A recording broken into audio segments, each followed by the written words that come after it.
Okay.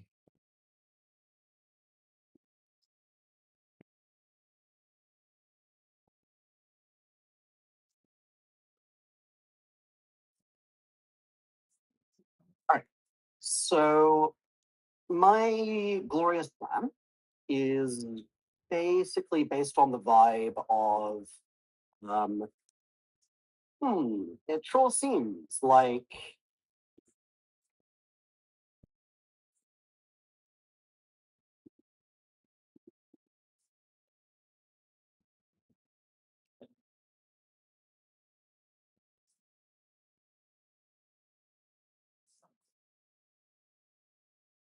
so the intended spirit of this book is just like what matters right now in interpretability, just like what kinds of research I'm excited to see happening right now and why, and what kind of recent papers I've been particularly excited about. Obviously, this is very much my personal opinions and biases, and I'm sure if you ask other interpretability people, they'll have their own takes. But like, all right, maybe I want to begin by just trying to map out roughly the kinds of areas I want to talk about. So maybe a good place to begin is just like what has changed about AI in the last 12 to 24 months, and brackets that actually exists. So things that I will call out as I think this is a pretty big deal. Firstly, models are better. Things included in this. Models are way, way better at agentic tasks. This gives us a tool to use for interpret. So I'll put all this in the interpretability agents. Models are scary. I feel like we it seems much more plausible to me that models have some notion of coherent beliefs or goals, or at least some kind of drives and ability to plan. And this means we have more interesting things to study, while also being concerning. Maybe I'll summarize this as we can actually interpret real AGST issues. Another massive difference is everyone loves using inference time compute now. In particular reasoning models. So like historically, you'd put a ridiculous amount of compute to train your model, and then you would only have it produce a fairly small number of tokens. And over time, it's like drifted upwards, and it's got kind of crazy in the last like year as companies have gotten better at explicitly training models to do this. And this reasoning models raise many new challenges in interpretability. And kind of are, why you might care about them, why you might be skeptical that they matter, etc. I'll get to later. I think more interesting ones, we are better making model organisms.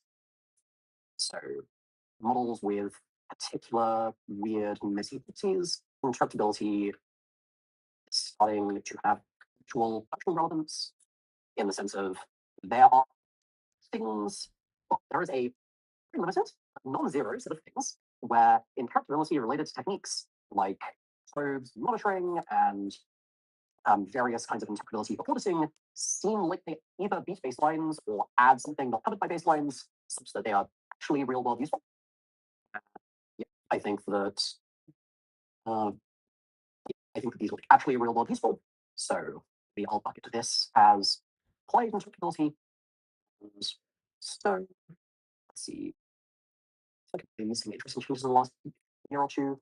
Anyone want to call out things they think might be important changes in AI that should research do? This is already covered RL. Security lost the ability to hear you. Hello? I can hear you. Yeah, I was saying, it's like covered some of the other points about like use of reinforcement learning. Yeah, maybe there should be a point here as kind of the practical problem that people kind of have models generate many more tokens now than they used to, and these people build on each other. Also, these are like trained with reinforcement learning, and that can create interesting phenomena.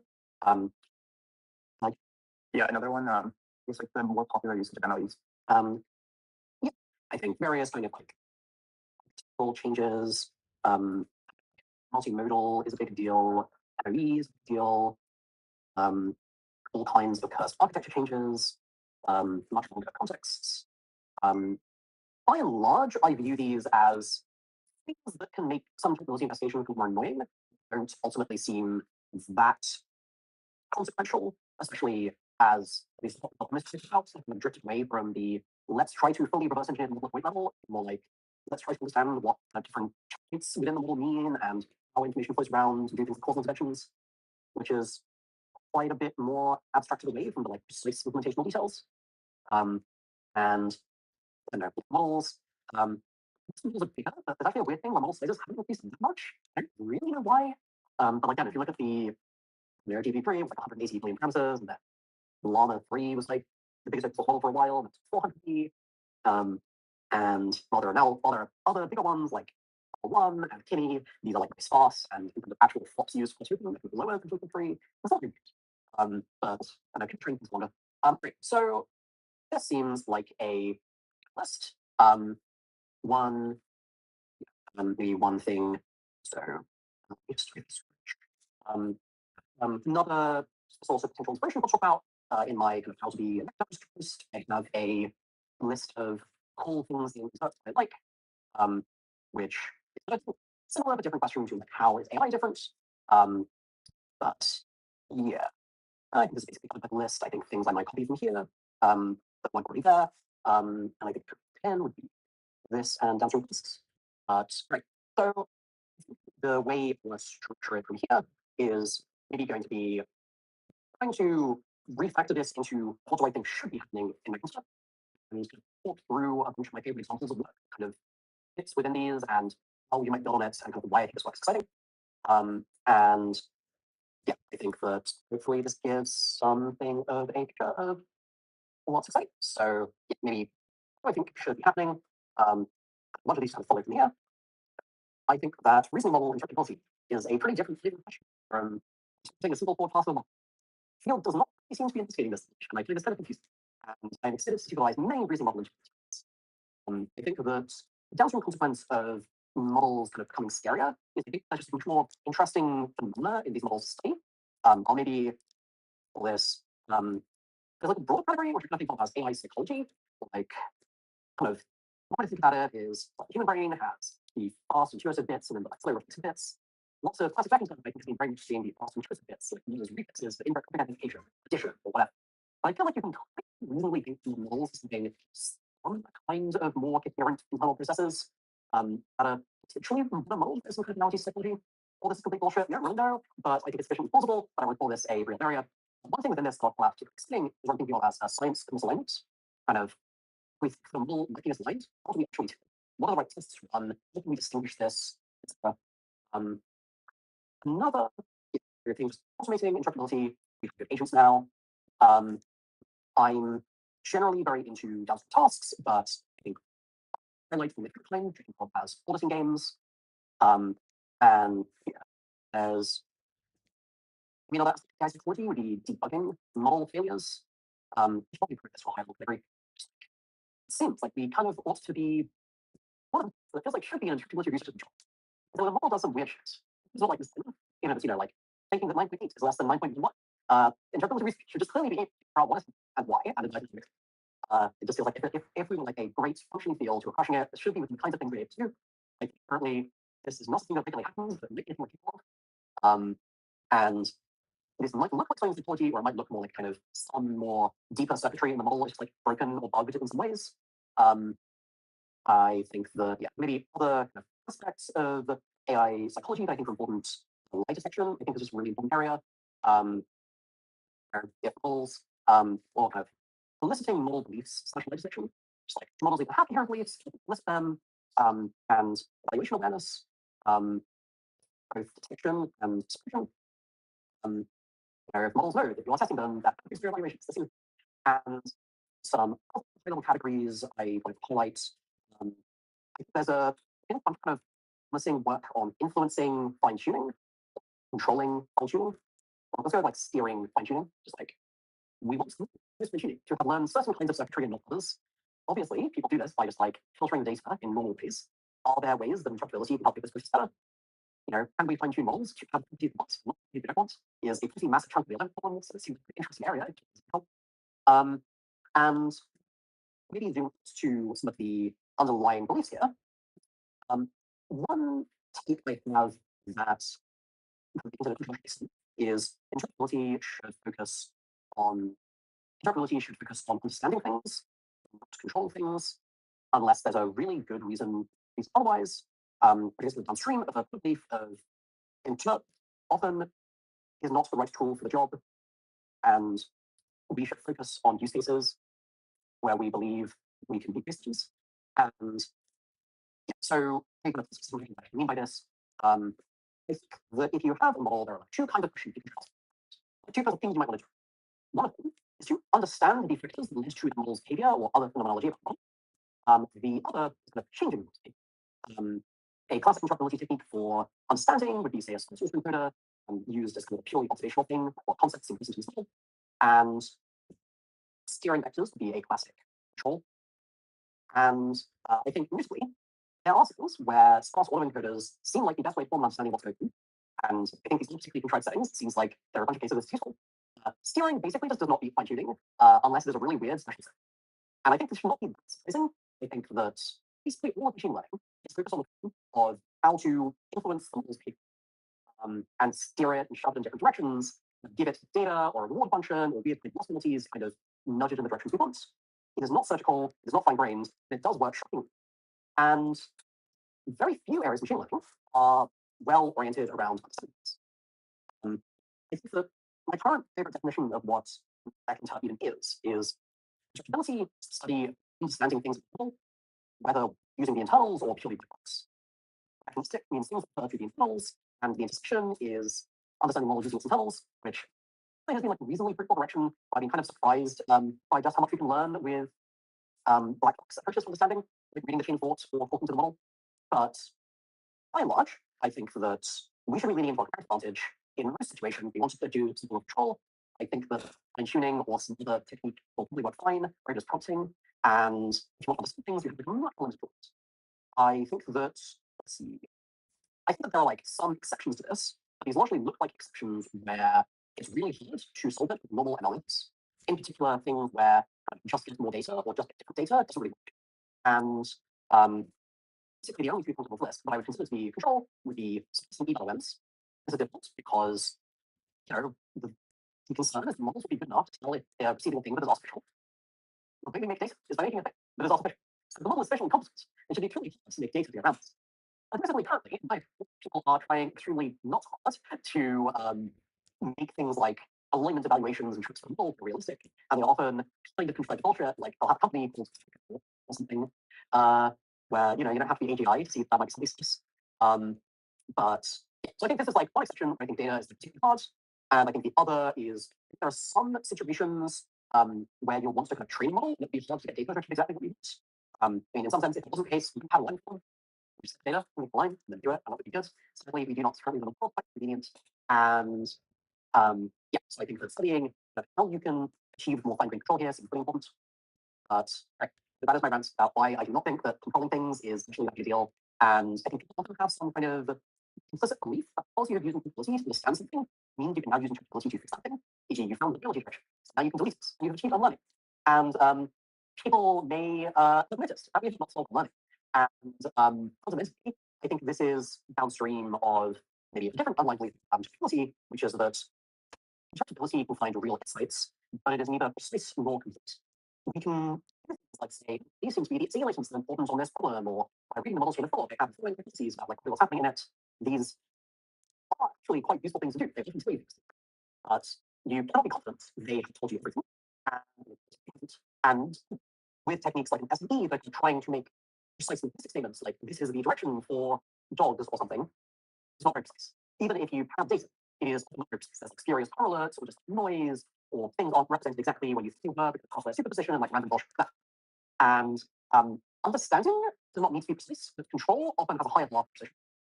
But also, if you understand a thing, then that can motivate ways to solve it that do not look like kind of directly editing the thing you found.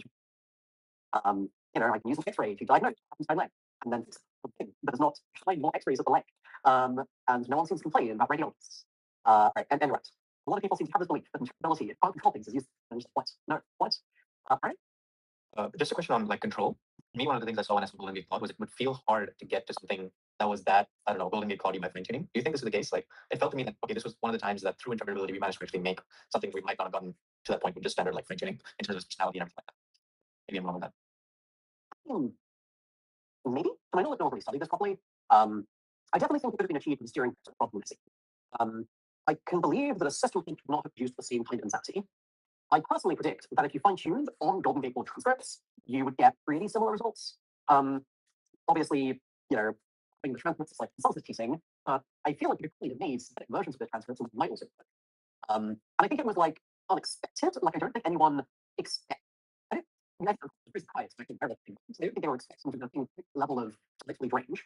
And I think that interpretability is a tool for discovering things. I'm super bored with. And if you want to call, in a sense, I would consider understanding to observe that it is possible to induce this behavior in the model. And if it was then actually released to data, I would take that as a pretty good evidence that maybe this is a thing where internals are bidding. There's like a lot of gifts in there. And also, yeah. I'm not trying to argue the strong position that there are like no instances where to do control with interpretability is reasonable. I may be trying to argue, I basically really observed instances where it seems where there wasn't a good reason that other methods were failing. It made sense to use interpretability. Maybe one other category of things that I think could make sense for interpretability control is conditional steering. Basically, you've got like probe, you've got a steering vector, you only add to the steering vector if the probe fires, maybe with coefficients proportional to the projection of the probe. There was a nice paper from Bruce Lee from the training skills for this. And I think that I don't have any guesses for why I think conditional steering might be able to achieve things that are quite difficult about next. Maybe it's a matter of precision. So you don't always need to steer the model towards something using the latent, and thus you use a probe to maybe tell you when to steer and when to not. The way I think about it is every time you have a technique that only matters some time, you're kind of trading off the quality of your technique with side effects every time it's not supposed to. And if you can have a good classifier that tells it when to fire, this is great because there are zero side effects. Obviously, you need a classifier to be good, but I think there are a fair amount of things like this seems like a area of applied injectability that I think could have some mundane utility. And another thing which I think seems probably pretty useful, I haven't seen used as conditional LoRa's, like rather than applying steering vector, you apply a LoRa. Seems like this should substantially lower the blast radius of some form of specialized tuning. It's easy to implement. I've not seen it done, not sure why. I might have just missed paper. But yeah, I think that by and large, I put this kind of thing in the category of I think it can be useful practice to try doing real useful things with interpretability. And these seem like all such things. I don't see like a super quick path for using them like more directly ATS relevant things. So I'm not that excited about iteration on those, unless it is using them as a tool in some intrinsically interesting task. But do I have any other categories of things that I think are interesting? I think that one just general belief I have is your research is false until proven otherwise, and there are many, many, many ways to trick yourself. And what is my source of truth is a good question to yourself. And I think that maybe some other underlying beliefs. I'm more skeptical of our ability to predict which areas of interpretability are most promising. And I think this means that the field should be kind of more diversified and just trying more new and different things. It's one of the reasons I am particularly excited for people to propose kind of interesting new ideas for script combinations. So also most new ideas suck, so I do have to play well. I think that but yeah, I think this is probably a bit into part because of being very excited about CEs and then or field being very excited about CEs and then concluding that this was a misallocation of it. I maybe also just feel like there's a lot of interesting opportunities. We have actually good models, we have reasonable models. So many like things are different, and I think that when things are changing rapidly and the field ultimately is not that big, even if it has grown quite a bit, you should expect to see a lot of low-hanging fruit and a lot of unexplored frontiers. And yeah, maybe some other takes that I have. I'm being this is I am trying to be pretty pragmatic. I think that I just want to do the things that work.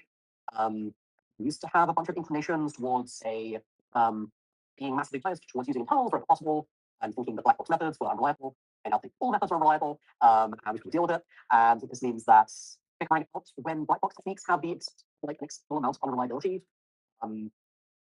Fine.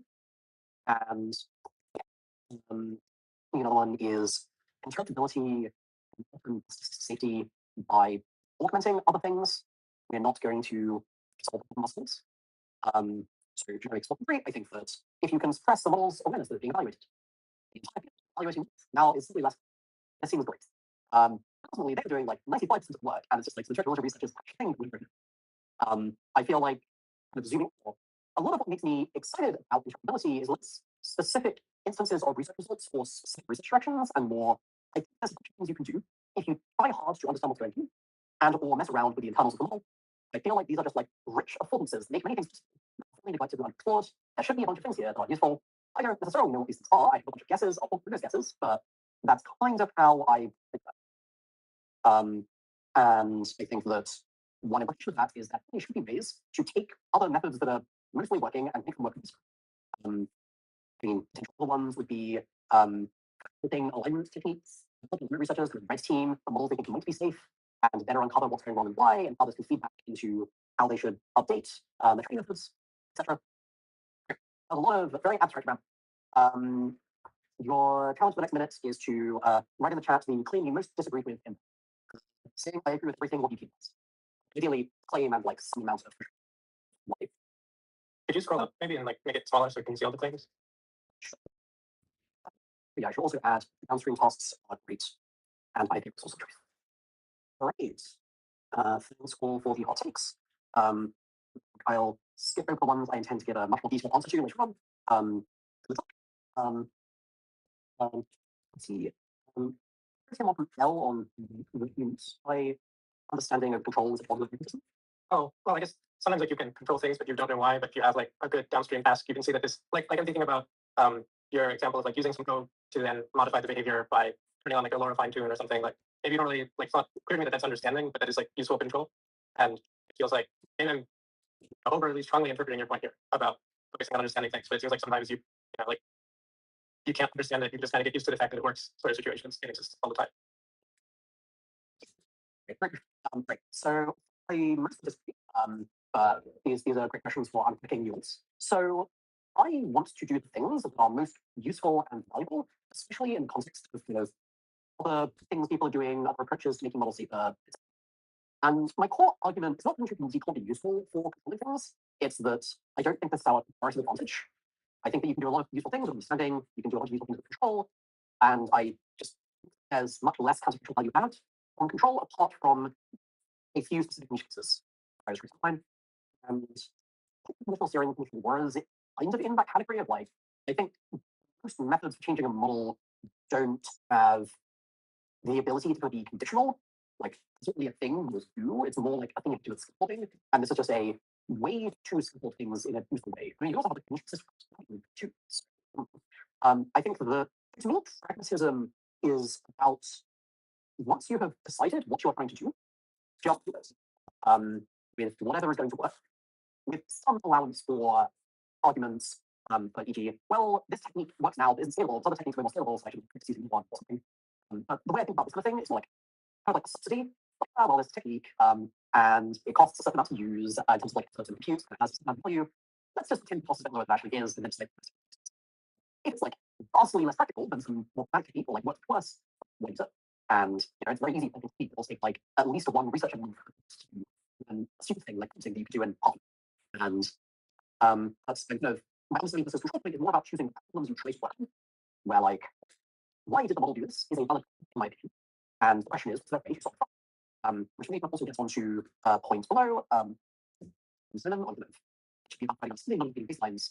To me, baselines is more than just about, it's more than say, normal you and has a number, and you're seeing if you can beat that number. Is there a simple, more standard approach to solve this problem that would do at least as well as your approach? And so there's baselines for finding a synonym. Classic is a human looks at it and guesses, or a wingfowl looks at it and guesses 100 times, you do majority things. Those are baselines. I don't claim good baselines, but not easy. What's good person? Am I correctly understanding the objection? You know, right? Yeah, exactly. I mean, kind of, maybe what I mean is like, I think it's often like eating baseline often wasn't like using tricks. And this somewhat got out into that you trick yourself. I mean, to try to get lower numbers to benchmark, then it's not cheaper to do, right? It's like a punishments there are, and even do some things, and I think there's something we should avoid. I totally want that. Also, totally on board with chat being simple. I feel like a common trap is people can't read the method, they can't really excited from there, and then it turns out that if you delete all the details, it works well and is like 3x easier to implement. And this is an extremely common mistake in junior researchers. Well, I think just researchers in general. Don't let this be. Definitely a question they will ask in a sprint interview if you don't get a technique is what happens if you go to do it? What is it? They're kind of charging for this like calculation studies, if you have a technique, you want to try getting rid of each piece one at a time and see what happens.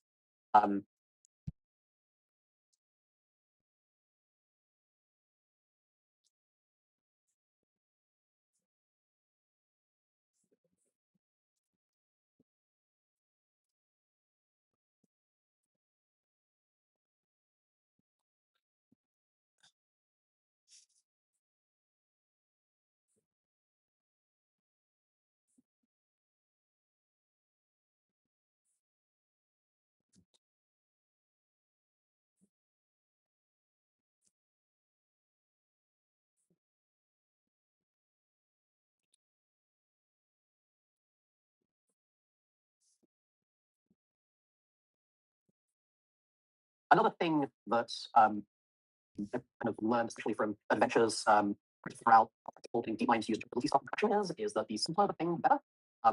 It's just like way more complicated to do anything in production than it is in research. And really, complexity means you need to use stakeholders in nothing big. And even getting approval to be like probes would be like a nightmare because changing the implementation would be to this all of a sudden needs to like improve this and like while if you just have an autorator, just like, well, I'm reading the outputs of the customer and doing something, you need to talk to partial people because text is a exposed thing that passes between different models, thus it's a something. To work with and keep something to us. So if you want to run a language model every time, small ones change AT or something, it's pretty damn expensive. So some issues. But yeah, I think so yeah, complexity is kind of about the amount of details and the implementation complexity, but it's also about kind of how much of the model training and deployment pipeline need to be changed to use your technique. Like, evaluating that's easy to do that unilaterally. And that might give you instances. That's really convenient. Like, while changing the model architecture to reduce plasticity is like completely fucking doomed because everyone has a sequence. It's changing the like underlying model from pre-training models. And unless you've got a good reason, I think it's a big less.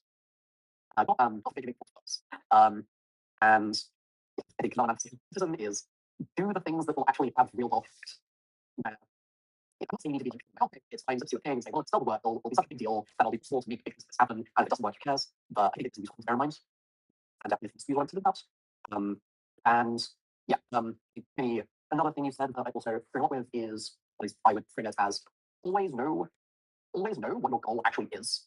And when you're being studying MLU because you want to make the best model, you can use the best by training this set. There are many things that a student has learned about this. Because people always say that like what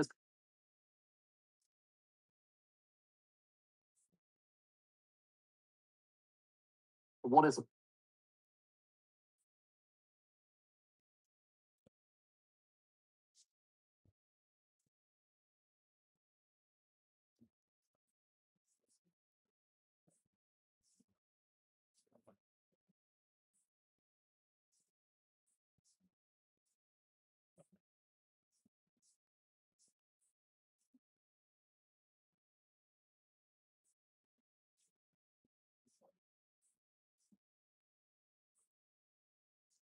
Let's talk about everything that is wrong with LLM benchmarks. LLM, large language models, when they get released, one of the ways these large language models are evaluated is using a benchmark. Like there's a standard set of questions on which how these LLMs, large language models perform, actually become a score. And that score is used in a lot of different contexts. And this is a question that has been on the minds of a lot of people. I have received comments asking me to explore further how these benchmarks are calculated. And recently companies have started taking benchmarks quite further. For example, Google Gemini has multiple times highlighted that they score the best on MMLU benchmark. But what does it mean? What does it mean for an average user who wants to use an LLM? And how do these LLM benchmarks could change or manipulate it based on different things? So while I was researching this particular topic, I also recently came across a very big paper that exactly went deep into the subject. So I thought, why not cover the paper under this particular topic? So we're going to learn about this particular paper, especially we're going to cover the benchmark that has been used by Google for pushing Google Gemini. See, Google Gemini is a good model. I'm not saying anything about them, but I think at the end of the day, it is our responsibility to understand what would be done with these benchmarks and how volatile they are. So featuring MMLU, we're going to understand what is wrong with the way MMLU structure and the way benchmarks are being used. To start with, let me first quickly show you what MMLU is.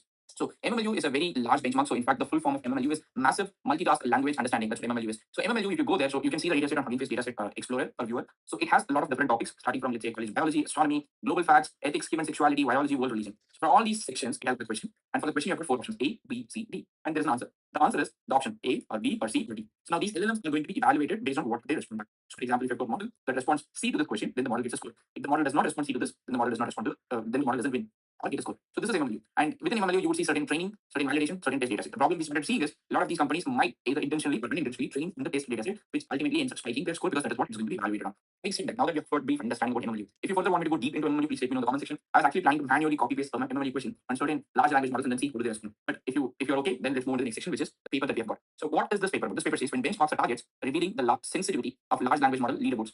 Particularly, they're talking about MMLU, but they're also researching about ARC in this paper. But our focus for this particular video is only going to be MMLU. So what they're trying to explain is that they're trying to say that under the existing leaderboards, the relative performance of LLM is highly sensitive to often minute details. We show the popular multiple choice question or MCQ bench.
Marks, example MMLU, with minor perturbations to the benchmark, such as changing the order of choice or the method of answer selection, results in LLM changes ranking up to 8 positions. So it is completely possible that an LLM that scored second or third in the position, just by minute change, it goes up or down 8 positions. Like it's massive. So we explain this phenomenon by conducting several experiments, and our analysis results in several best practices and recommendations, including advantage of hybrid scoring method. Now, what have they done? Let's take a quick look at this. So we know that MMLU is like you have a question, right? And then you have got a bunch of options. Then the LLM has to respond back with the option. Right? The response is score. Incorrect response doesn't get a score. Now, if you look at MMLU top benchmarks, the open models that we have got E 34 billion parameter, Llama 2 70 billion parameter, E 6 billion parameter. So this is like the default one. So if you see by the common ranking, the scoring choice, you have got the default one. So you have got 5, 2, which is 1, 2, 3, 4, 5, 6, which is quite at the top. And Microsoft has multiple times claimed this that 5 beats much larger model despite being a smaller model. I live watched Microsoft last LM or what was the event that they put Bill and Satya, who is the CEO of Microsoft, very specifically mentioned about Play 2, saying that this beats larger models in multiple benchmarks. Now we are talking about what are the benchmarks. Now, if you remove this A, B, C, D and replace it with some rare symbol, then you could see that a LLM like 5.2 goes to almost the bottom. If you change the answer position, so the way these LLMs were measured, sometimes with a 5-shot measurement. What is a 5-shot measurement? A 5-shot measurement, or what is a few shot measurement is, instead of just asking a question just like this, which is the 0-shot measurement, you give 5 examples and then you ask the 6th question whether the right question is. So if you fix a particular answer in the 5 questions, like for example, for all the 5 questions that you give, if B is the right answer, or you ask the question from which B is not the right answer, or anything randomly, the 5.2 once again goes to almost to the bottom, and then you see a lot of changes. I'm not specifically targeting 5.2 in this, but you can actually see this. And there's a different way that is called close a prompt, which is instead of getting the option, the order of the option or the symbol of the option back, you give the LLM the response itself as an answer, and then when you evaluate it, once again you would see 5.2 hitting the rock bottom. Then you can see certain changes, like the initial default one was this, and then you would see models going down, like Llama 2 7 billion chat model hitting the bottom of. So idea here is that in these different setups, the LLMs are behaving very differently. One that shows how robust these LLM benchmarks are and how easy it is for you to manipulate. So if you see the contributions of this paper, one you can see existing model rankings and popular benchmarks break down under slight perturbations, particularly in the medium to small size models. This is one thing that has been boggling my mind, and a lot of people have seen the discussions happening. See, I'm a big fan of small language models, SLM or small large language models over in the field. But when you say that, let's say a 2 billion parameter model beats, let's say GPT, 4 GPT, 3.5, let's say 34 billion parameter model, either the 34 billion parameter model has been built very crappily, very poorly, has a lot of noise. The way you measure that this beats that has a lot of flaws. And this is I don't think any sane person would not have this question. And that is exactly what we see here, that the shuffling that is happening is particularly like the medium and small size models, like for example the 7 billion model or the 2 billion parameter model. It's not 2, I think 1.8 is. Anyway, 5. Now, the second one is this behavior can be explained by the susceptibility of all the tested elements to various forms of bias in MCQ. We're talking specifically about multiple choice questions. When multiple choice questions are there are a lot of bias that happens. One, in the symbol that has been used. Second, in the order of the responses. Third, in the few shot setup, what we give. Some families of LLMs have an over reliance on the format, pointing to the potential benchmark leakage. Completely possible that there is a benchmark leakage. That's why when you use rare symbols, things goes. We find that LLMs also exhibit bias to the scoring method for the answer choices in MCQ, demonstrate that some categories of modifications do not fit the benchmark ranking, which I'm not going to cover this. So now, what are the kind of options that we have? Like, first of all, we already know that instead of using the traditional symbols A, B, C, D, which is very common in English, that you know A first, B comes second, C comes third, and D comes fourth. If you have ever studied statistics, you know that in statistics we call something as categorical variable, which is non-numeric. And within categorical, we have nominal variable, and then we have ordinal variable, where ordinal has an order, like an inherent order inside it. And A, B, C, D, even though it is kind of nominal, but it is ordinal because A always comes first, B always comes second, C always comes third, D always comes fourth. When you replace with raised symbols, then you see things becoming different. That's one option. The second option is when you have a 5-shot example, and this has been the controversy with Google Gemini, where something was evaluated with 5 shots, something was evaluated with 32 shot, which is quite absurd. But anyways, leaving the controversy outside, like 5-shot example is in a few shot example setting, you give like 5 examples to the LLM and then ask the LLM to evaluate for the fourth. This is few shot either vanilla or few shot with chain of thought. Like you can see it either way. Now with 5 shot fixed to A, so you have got 5 examples for whom all the answers are A. So for 5 shot fixed is to A. Now you've got the original question for which the answer is C. Okay, so you've got 5 for example. Now the question is there for this question that you want the LLM to answer, the original answer is C. Now, accomplished learning from the pattern that we have given. Is it actually using the existing knowledge and then responding back, or is it a lot to use if you ask the LLM to answer, the original answer is C.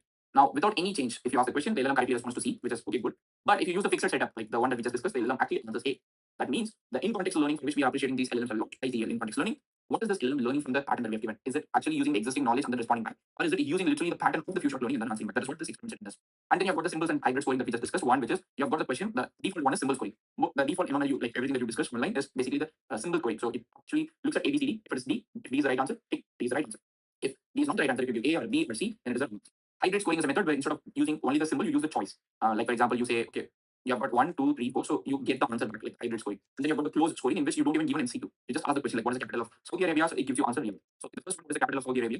Let's say Riyadh is answer D, so it gives you D. That's the first one. The second one is what is the capital of Saudi Arabia? It gives you Riyadh as an answer. But you give these 4 options, let's say Riyadh, Mumbai, Jeddah, let's say the third. Now when we go back to the answers or the results that we have got, so the first one is we have got the one where after swapping the answer choice symbol with the 2 different set of symbols described in section 3.1. One is like the standard set of symbol, the other one is like a very rare set of symbol. And you can see the difference. With the standard set of symbols, like pi 2 doesn't make a huge difference. But when you see different set of symbols, you can start seeing like the difference playing a huge role. Like you can see there is 2 set here. If you go to this particular section, the first set is you've got the common tokens that are available. The second set is you've got the very rare tokens, so which is like a different language like Greek or something. But if you see, let's look at pi 2 has gone from 7 to 7.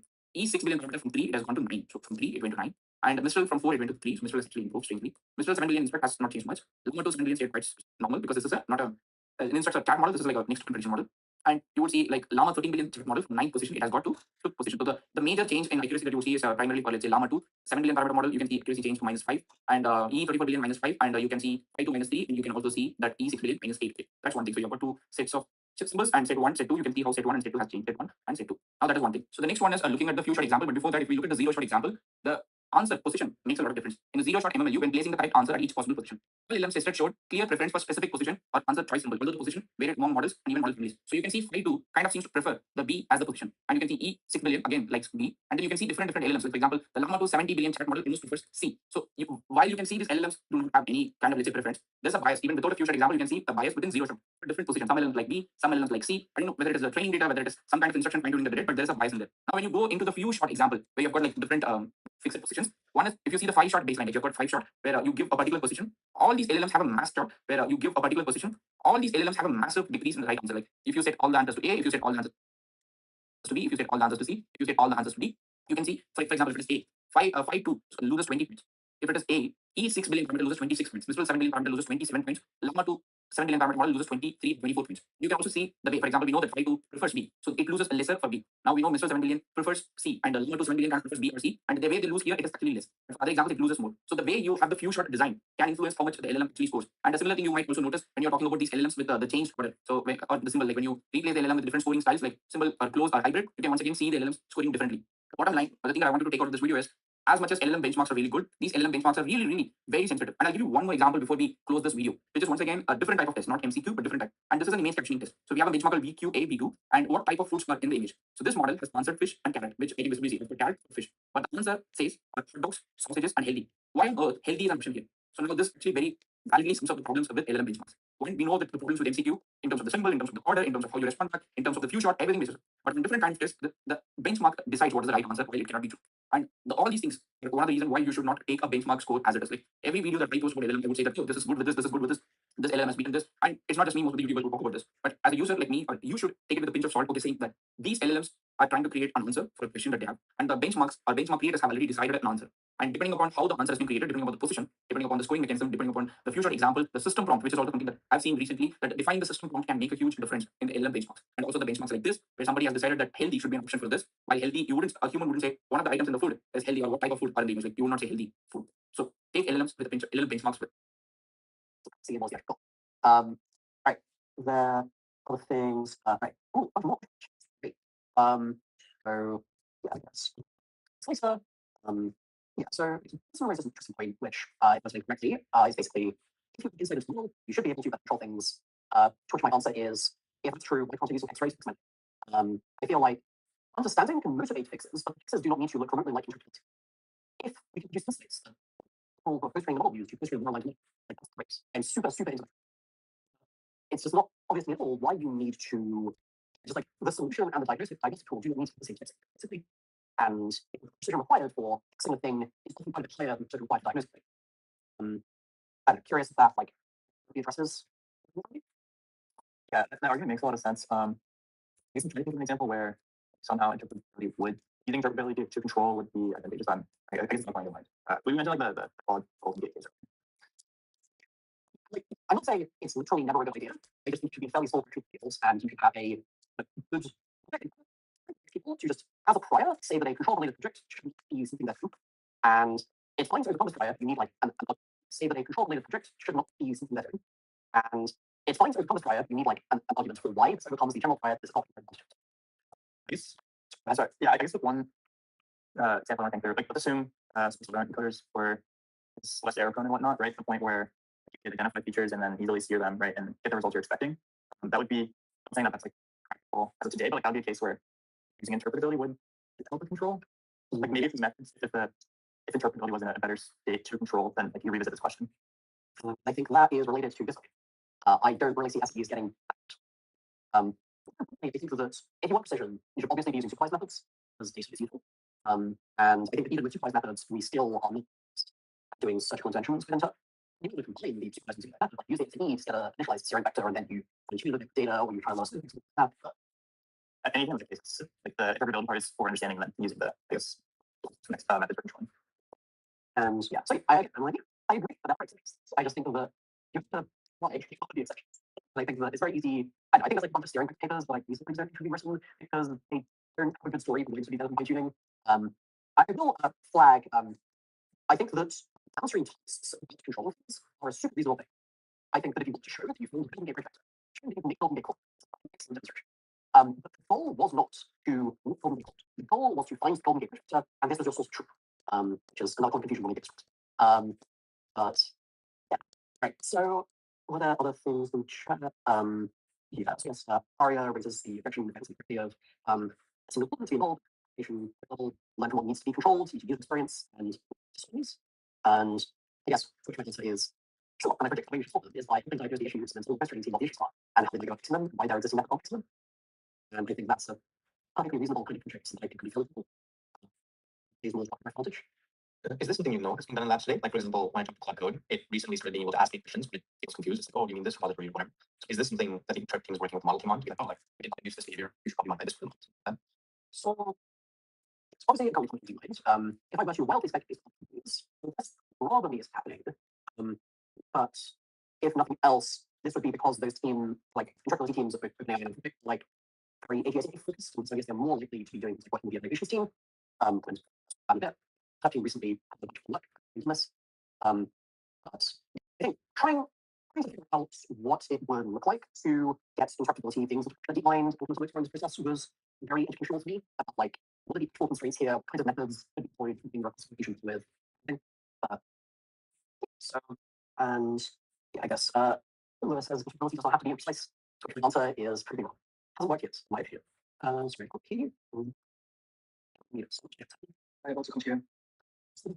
Media. that works. So like, currently is imprecise because of the unsupervised tooling and techniques, and also because of the nature of wanting to overview the model from a higher perspective and not from the weights and estimations.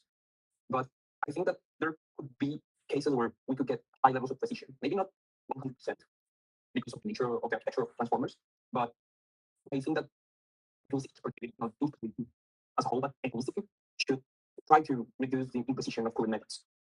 That's the whole thing about mechanistic, no? Like wanting to not give bad approximation, but good that good approximation should not be imprecise. But it's possible, it's change accepted.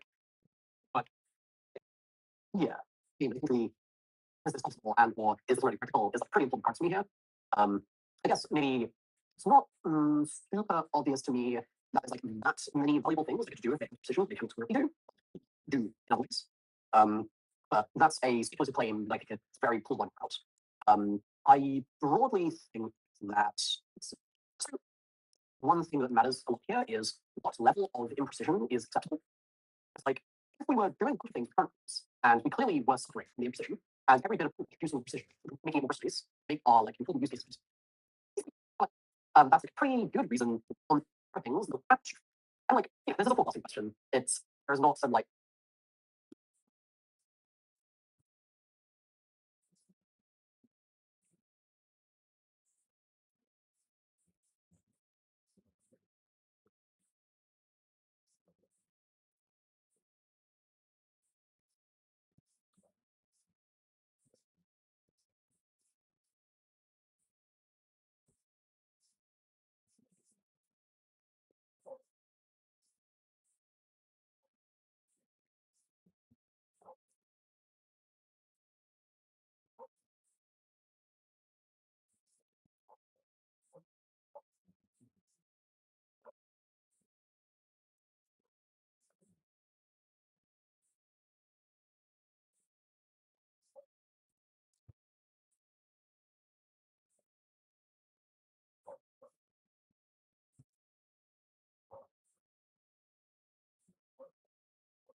one of the exciting pieces of this work is like there's so many other papers that are doing smaller things. We automated all of them because we are better than everyone else. Yeah. Welcome to a walkthrough of Towards Automated Sex. I'm joined by Arthur Conley, who was one of the authors on the instructional of the world. And is actually joining me for the second walkthrough, my first ever repeat guest, is currently one of my mentors and is going to be presenting on this work he did with some collaborators, partially supported in the Red Wave Remix program on automated circuits.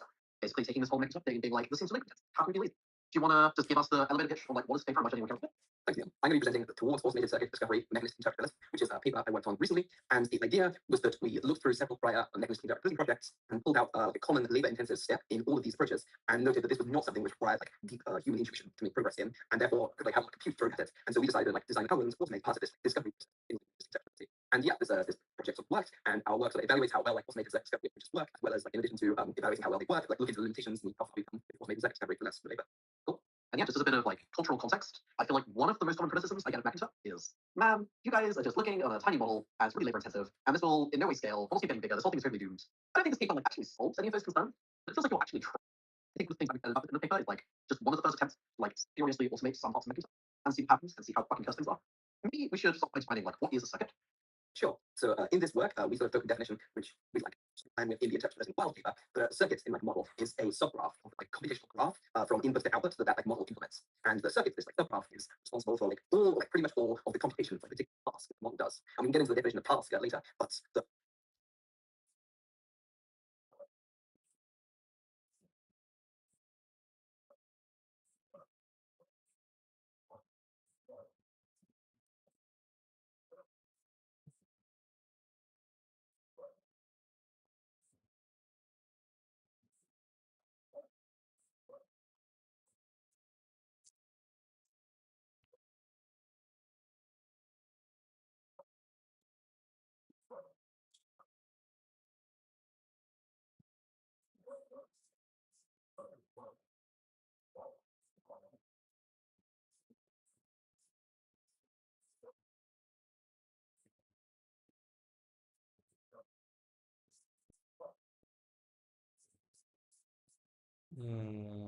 High quality wanted is few from modern data learning possible tasks which are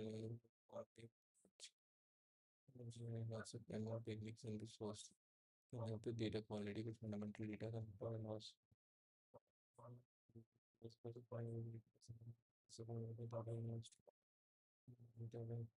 Okay.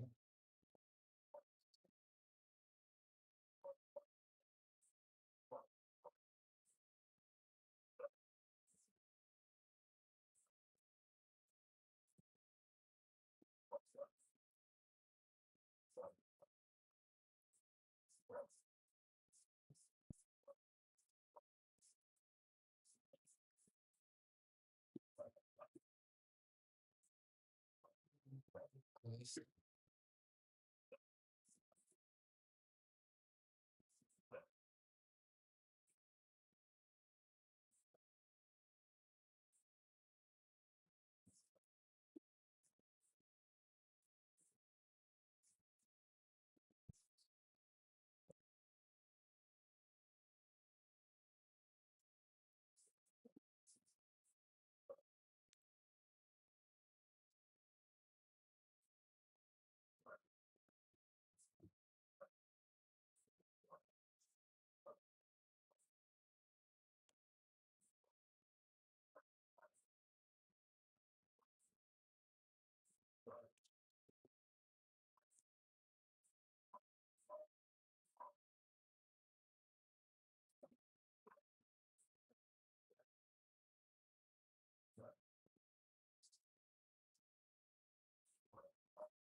More.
Nice.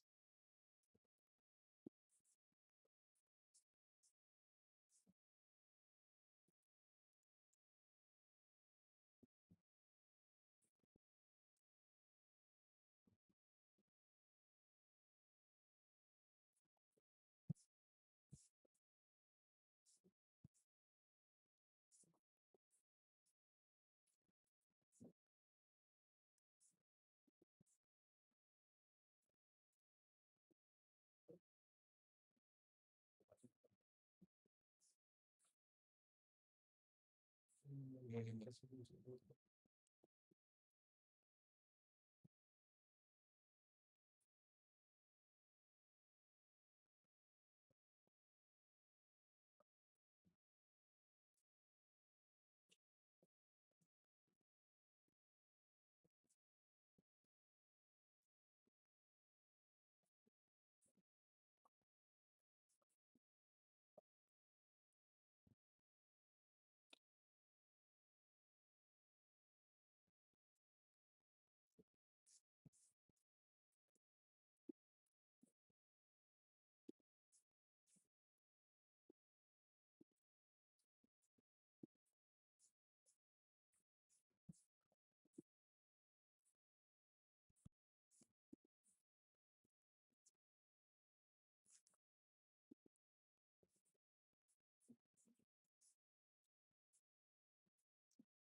Okay. Okay. Initially function.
value of being in that state. So since every state suffers equation, making optimal decisions.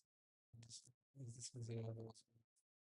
Capable of handcrafted action was such as +1 for only pursue optimal goal. The election is an optimal behavior and agent mind learned is be shaping the world. So,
Uh,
Every single one of them is now a billionaire. Dario Amodai, Anthropic, Chris Sola, I think also Anthropic, John Schulman, yeah, OpenAI is करे, amazing. Okay, the rapid progress in machine learning and artificial has brought increased attention to the potential micromanagement security discussions where the potential accident machine learning is defined as unintended and absolutely that much for the who design of real world AI system. We present a list of 5 practical research problems related to accident task categories according to the problem imagination having wrong objective function. Avoiding artifacts and avoiding reward hacking an objective function that is too expensive to evaluate frequently or is rating we consider the high level question of how to think that most how to think most productively about safety of forward looking applications of AI.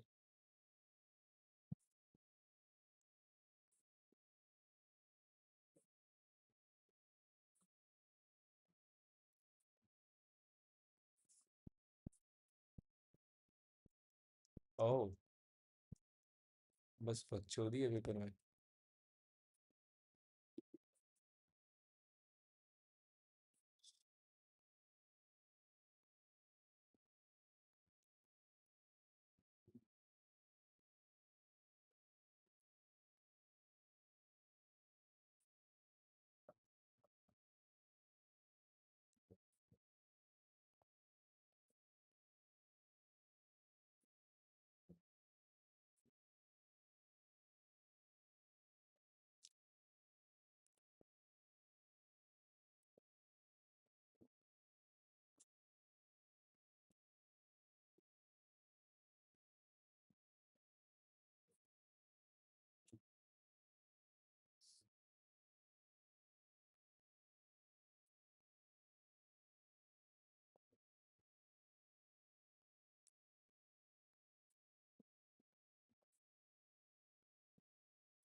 थोड़ी देर बाद में आए हैं क्या, सभी मन नहीं कर रहा है इसे करने का। दस मिनट चला फिर।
ओके, आई थिंक आज के लिए काफी है।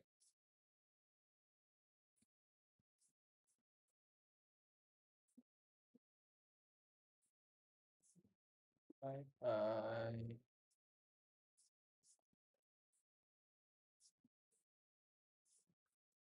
Okay, good night.